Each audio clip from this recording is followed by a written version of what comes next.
बिस्मिल्लाहिर्रहमानिर्रहीम। अस्सलामु अलैकुम नाज़रीन, सियासी जमातों के ऊपर फ़ंडिंग के इल्ज़ामात तो लगते रहे हैं, लेकिन आज एक ऐसे इदारे के ऊपर फ़ंडिंग के इल्ज़ामात लगे हैं जो फ़ंडिंग की तहकीकात करता है। मेरा मतलब इलेक्शन कमीशन ऑफ पाकिस्तान। इनके ऊपर मारूफ इलेक्शन एक्सपर्ट और पाकिस्तान में इंतखाबी मामलात का मुशाहिदा करने वाले बड़े थिंक टैंक फाफिन के जो बानी रुकन हैं सरवर बारी, इन्होंने इल्ज़ामात लगाए हैं।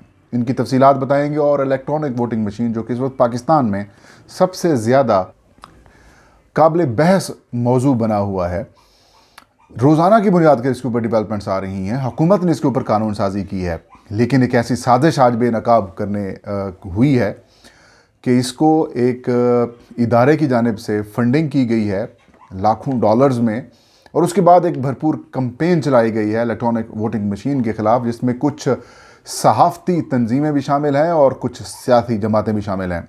ये आपको बताएंगे आज के इस व्लॉग में। आज जो free and fair election network, जिसको फाफिन कहा जाता है, उनके साबिक सेक्रेटरी जनरल भी हैं और ये फाफिन के बानी रुकन भी हैं। फाफिन बेसिकली मुख्तलिफ NGOs का एक नेटवर्क है जो इंतखाबात और पार्लियामेंट के मामलात के ऊपर काफ़ी गहरी नज़र रखता है, ऑब्ज़र्वेशन करता है, और इनको फ़ंड्स मिलते हैं मुख्तलिफ। जिस तरीके NGOs को फ़ंड्स मिलते हैं तो वो कोलैबोरेशन करते हैं और फिर अपने वर्कर्स को इस्तेमाल करके ये इलेक्शंस की ऑब्ज़र्वेशन भी करते हैं। 2013 के इंतखाबात हों, 2018 के इंतखाबात हों, जितने भी ज़िमनी इंतखाबात हों या फिर लोकल गवर्नमेंट के इलेक्शंस हों, ये नेटवर्क जो है वो इनकी ऑब्ज़र्वेशन करता है। आजकल इनमें एक बड़ा तनाज़ा चल रहा है। एक बड़ा इदारा है जिसको TDA कहा जाता है, यानी कि ट्रस्ट फॉर डेमोक्रेटिक एजुकेशन। ये एड करता है, ये एड बैरून मुल्क अनासर से हासिल करता है और फिर ये एड फाफिन को भी की जाती है, ताकि फिर आप जो मुशाहिदा करें उनकी रिपोर्ट की तैयारी में, उनकी ट्रांसपोर्टेशन में, उनको रकूम फराहम कर की जाती हैं ताकि इसका मुशाहिदा किया जा सके। इस जो TDA है, इनकी एक्सेस बहुत ज़्यादा होती जा रही है और हैरान कुन एक्सेस होती जा रही है। ये खबर सामने आई है कि फाफिन के जो बानी रुकन ने उन्होंने आज प्रेस कॉन्फ्रेंस की और ये बात की कि TDA जो है वो फाफिन को तबाह कर रहा है। उन्होंने कहा कि TDA फाफिन के अंदर इस हद तक घुस चुका है कि अपनी फंडिंग की वजह से ये मर्ज़ी की रिपोर्ट्स बनवा रहा है। पाकिस्तान के इंतखाबी निज़ाम के ऊपर अगर 2 रिपोर्ट्स आया करती हैं, मतलब पहले जो भी ऑब्ज़र्वर आते हैं, यूरोपीय यूनियन के ऑब्ज़र्वर आते हैं, पिल्डैट की रिपोर्ट आती है, इलेक्शन कमीशन की अपनी रिपोर्ट आती है और फाफिन की आती है। फाफिन की रिपोर्ट को मुसद्दका रिपोर्ट भी तस्वुर किया जाता है और इंतखाबी मामलात में जो दिलचस्पी लोग रखते हैं वो फाफिन को कोट भी करते हैं कि फाफिन ने ये कहा है क्योंकि इनका नेटवर्क सबसे ज़्यादा होता है in terms of human resource. अवामी यानी कि जो वर्कर्स होते हैं, इनके हर पोलिंग स्टेशन के ऊपर तकरीबन मौजूद होते हैं, वो पूरा प्रोसेस को मॉनिटर करते हैं और उनकी जो रिपोर्ट्स होती हैं वो बड़ी जामिया समझी जाती हैं। लेकिन सरवर बारी कहते हैं कि ये जो TDA है, इसने फंड्स के नाम के ऊपर अपनी मर्ज़ी की रिपोर्ट्स बनवाना शुरू कर दी हैं।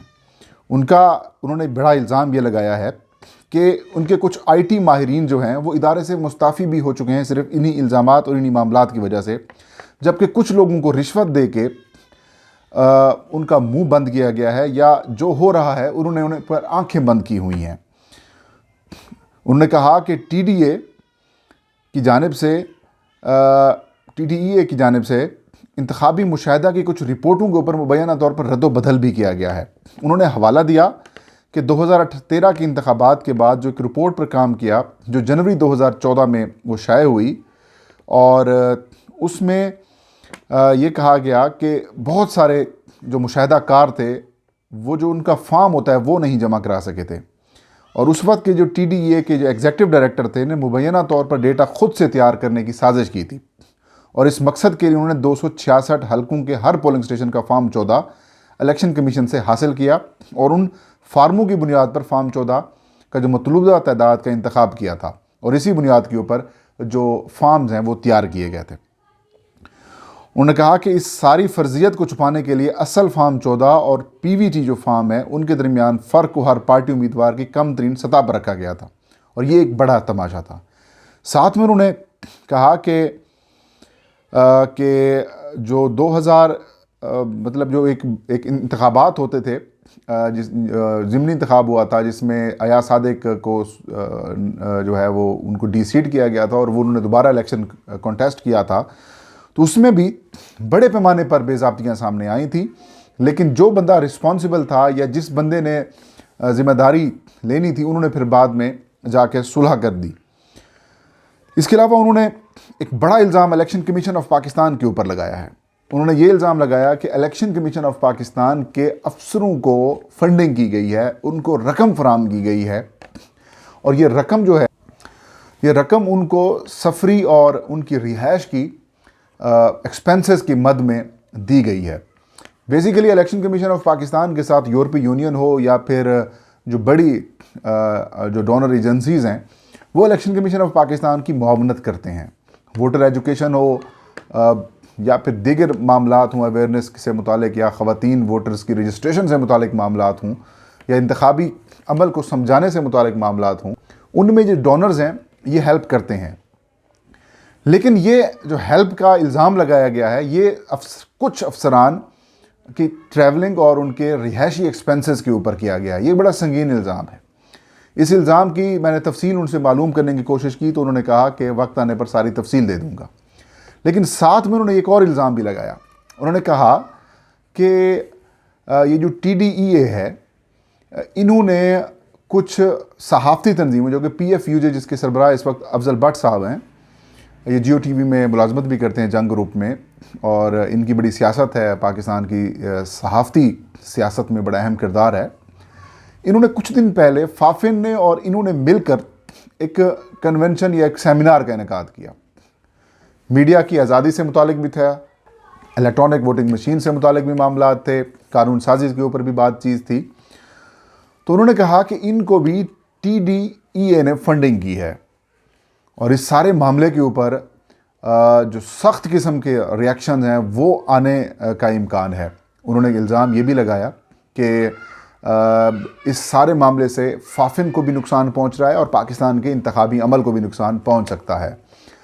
इस सारी इनकी प्रेस कॉन्फ्रेंस के ऊपर फिर वफाकी हुकूमत ने भी एक्शन ले लिया है, और अभी ताज़ा तरीन जो ट्वीट आई है फवाद चौधरी जो कि वज़ीर इत्तलात हैं, उन्होंने कहा कि इकनॉमिक अफेयर डिवीजन को इस सारे इल्ज़ामात की तहकीकात की हिदायत कर दी गई है, और ये कहा गया है कि जो सरवर बारी साहब ने इल्ज़ामात लगाए हैं इनकी तहकीकात करें, और जो लोग मुलव्वस हैं उनकी वर्किंग और उनकी जो भी उन्होंने काम किया फंडिंग से मुतालिक, उनके ख़िलाफ़ कार्रवाई भी की जाएगी। मैंने सरवर बारी एक सवाल किया कि इलेक्शन एक्ट 2017 मंजूर हुआ, जिसमें कहा गया इलेक्शन कमीशन को कि वो टेक्नोलॉजी के इंतखाबात में इस्तेमाल से मुतालिक पायलट प्रोजेक्ट्स करेगा या उनकी टेस्टिंग करेगा।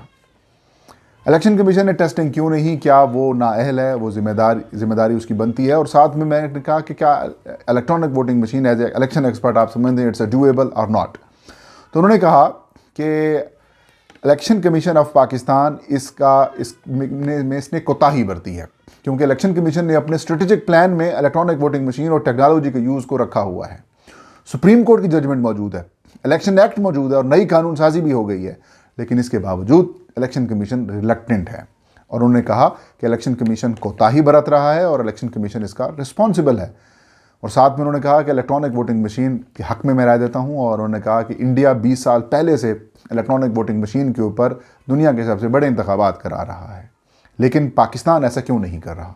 उन्होंने कहा कि कई साल हमने ज़ाया कर दिए हैं, अभी भी वक्त नहीं गुजरा, अभी से हम टेस्टिंग करें, पायलट टेस्टिंग करें, उनके एक्सपीरियंसेस दें, कहीं कमी कोताही आती है उसको दूर करें, और मैस लेवल पर अगर आप नहीं कर सकते इलेक्ट्रॉनिक वोटिंग मशीन को, तो आप थोड़े लेवल के ऊपर, थोड़े पैमाने के ऊपर आप इलेक्ट्रॉनिक वोटिंग मशीन का इस्तेमाल कर सकते हैं।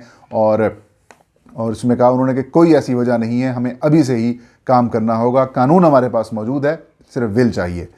फिर मैंने पूछा उनसे कि इलेक्शन कमीशन क्यों नहीं करना चाह रहा, तो उन्होंने कहा हो सकता है कि पॉलिटिकल मामलात हों, हो सकता है उनकी कैपेसिटी के इश्यूज़ हों, और हो सकता है कि दीगर फंडिंग के इश्यूज़ भी हो सकते हैं। ये बड़ी संगीन किस्म की उन्होंने अहम बातें की हैं। और साथ में उन्होंने कहा कि जो इलेक्शन ऑब्ज़र्व करते हैं यानी कि ये जो ऑब्जर्वेशन होती है इलेक्शंस की, इनको कौन फंडिंग करता है, इनकी रिपोर्ट ठीक होती है नहीं होती, इनका जो मुशाहिदा है, इनके ऊपर भी एक मुशाहिदे की ज़रूरत है और उन्होंने कहा इसके ऊपर कानून साजी होनी चाहिए। तो नाज़रीन, ये एक बड़ी संगीन किस्म की अपडेट थी, सूरत हाल है इलेक्ट्रॉनिक वोटिंग मशीन के ऊपर भी, पाकिस्तान के इंतखाबी और पार्लिमानी और सियासी निज़ाम के ऊपर भी। और जिस तरीके से फवाद चौधरी ने कहा है कि इसके ऊपर हम नोटिस ले लिया है और इन्वेस्टिगेशंस कर रहे हैं, आई होप कि अच्छी कोई रिपोर्ट सामने आएगी। तो नाज़रीन, ये थी आज की वीडियो। इंशाल्लाह नेक्स्ट वीडियो में नई खबर नए इशू के साथ हाजिर खिदमत होंगे। आपके फीडबैक का इंतज़ार रहेगा। अल्लाह हम सबका हामी नासिर हो।